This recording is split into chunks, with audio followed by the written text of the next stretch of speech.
سمجھتا ہے انسان اسے یوں ہی چھوڑ دیا جائے گا۔ معنی کیا ہے کہ ایسا نہیں ہے، اسے بہت ساری پابندیوں کا پابند رہنا پڑے گا، بہت سارے احکامات کی اسے پیروی کرنی پڑے گی، بہت ساری چیزوں کی فرما برداری کرنی پڑے گی۔ ہر مال اس کا نہیں ہے، اسے حلال اور حرام کی تمیز پیدا کرنی پڑے گی۔ عرب کے اندر جو ایسا اونٹ ہوتا تھا نا جس کے ساتھ اس کا کوئی مالک نہیں ہوتا تھا، کوئی اسے چرانے والا ساتھ نہیں ہوتا تھا، کوئی نکیل ڈالنے والا نہیں ہوتا تھا، باندھنے والا نہیں ہوتا تھا، اس کو کہتے تھے ابل الصدا، کہ یہ چھوڑا ہوا اونٹ ہے، یہ شاید بیکار چھوڑ دیا گیا ہے۔ قرآن مجید فرقان حمید نے اسی لفظ کو انسان کے لیے تذکیر کے طور پر، نصیحت کے طور پر بیان فرمایا۔ اَيَحْسَبُ الْإِنسَانُ أَن يُتْرَكَ سُدًى، کیا انسان یہ گمان کرتا ہے کہ اسے بھی یوں ہی چھوڑ دیا جائے گا؟ کوئی زندگی میں اس سے پوچھنے والا نہیں ہوگا، اپنی مرضی سے کھائے گا، مرضی سے پیے گا، مرضی سے سوئے گا، مرضی سے جاگے گا، مرضی سے حقوق ادا کر۔ کیا یہ سمجھتا ہے انسان اسے یوں ہی چھوڑ دیا جائے گا؟ معنی کیا ہے کہ ایسا نہیں ہے، اسے بہت ساری پابندیوں کا پابند رہنا پڑے گا، بہت سارے احکامات کی اسے پیروی کرنی پڑے گی، بہت ساری چیزوں کی فرما برداری کرنی پڑے گی۔ ہر مال اس کا نہیں ہے، اسے حلال اور حرام کی تمیز پیدا کرنی پڑے گی۔ ہر بات جو اس کی ذہن میں آئے گی یہ کہہ نہیں دے گا، بلکہ اسے سوچ کر بولنا پڑے گا۔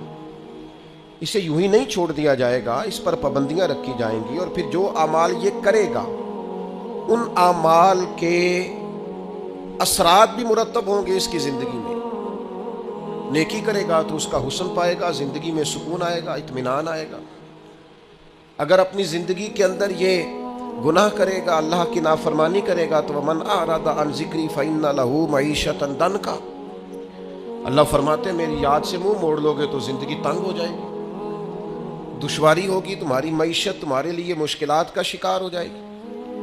یہ نہیں ہے کہ انسان کو یوں ہی چھوڑ دیا جائے گا۔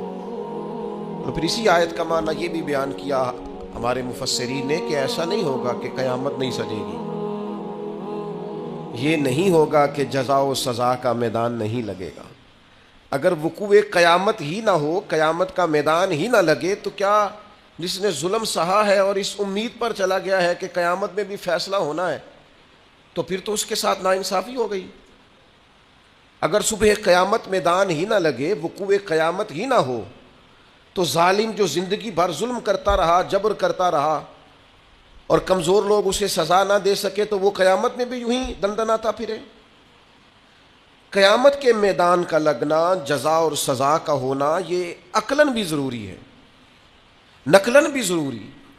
صبح قیامت جب اللہ کی بارگاہ میں لوگ کھڑے کیے جائیں گے تو اس موقع پر جزا و سزا کا تصور اور عقیدہ اسلام کا بنیادی عقیدہ ہے۔ جو بندہ یہ کہے کہ میں قیامت یا آخرت کو نہیں مانتا، وہ بندہ مسلمان نہیں ہے۔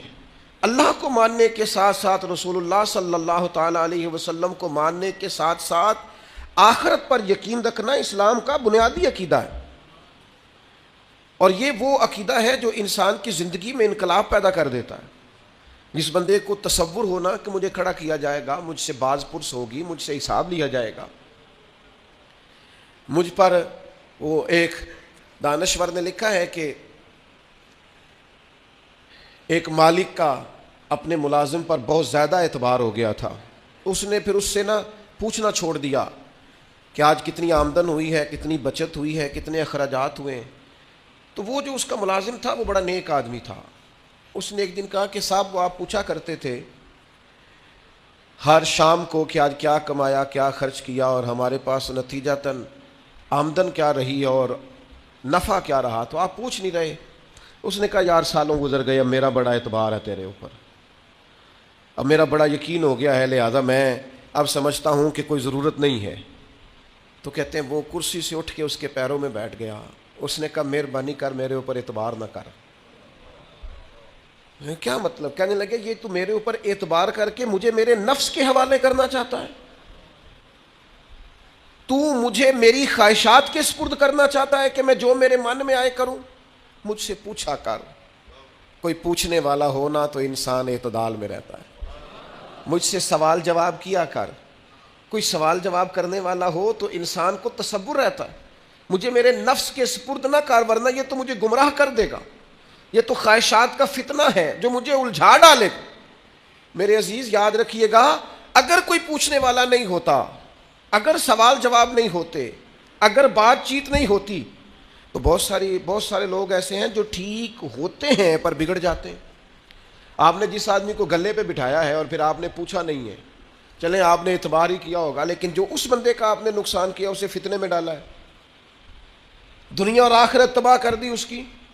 آپ کو چاہیے تھا باز پرس کرتے، خیال کرتے، سوال اٹھاتے، پوچھتے یہ کیا ہوا۔ وقتی طور پر یہ چیز بری لگتی ہے لیکن یہ بڑی فائدہ مند ہوتی ہے، اس کے اندر بڑی ساری چیزیں پنہا ہیں۔ قیامت کے دن اللہ تعالیٰ اپنے بندوں سے سوال پوچھے گا، اور قربان جائیں میرے نبی پاک علیہ السلام نے فرمایا ہاں وہ پوچھے گا، اور جب تک 5 چیزوں کا تم جواب نہیں دو گے تمہیں قدم نہیں اٹھانے دے گا۔ یا رسول اللہ کون کون سی 5 چیزیں؟ فرمایا اللہ پوچھے گا تم سے، بتاؤ عمر کہاں گزاری، بولو میں نے زندگی دی، صحت دی، عافیت دی، کہاں کہاں بتا کے آئے وقت۔ اور اسی پر دوسرا سوال یہ کرے گا مالک کہ عمر کا بہترین حصہ تھا جوانی کا، جب تھکاوٹیں نہیں ہوتی تھی، جب کھڑا رہا جا سکتا تھا، محنت مشقت جد و جہد ہو وہ بہترین حصہ جوانی کا کہاں گزارا۔ تیسرا سوال مالک کرے گا بتاؤ نا مال کہاں سے کمایا۔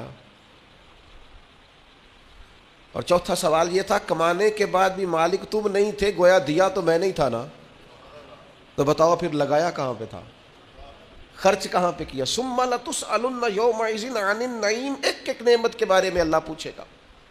اور 5واں سوال اللہ پوچھے گا بتاؤ جو تم جانتے تھے تم نے اس پر عمل کتنا کیا، جس کا تمہیں پتا تھا، جس کا تمہیں شعور تھا اس پر تو اللہ سوال پوچھے گا۔ اب یہ کیوں سوال ہوں گے وقوع قیامت میں، یہ کیوں پوچھا جائے گا کہ قیامت کے دن کی جزا سزا کا خوف ہو بندے پر۔ اسلام ویسے اپنے ماننے والوں کو بے خوف رکھتا ہے، لا خوف علیہم ولا ہم یحزنون، اللہ کے دوستوں کو خوف غم نہیں ہوتا۔ ایک غم تم اپنے اندر رکھو کہ تمہیں قیامت کے دن پوچھا جائے گا۔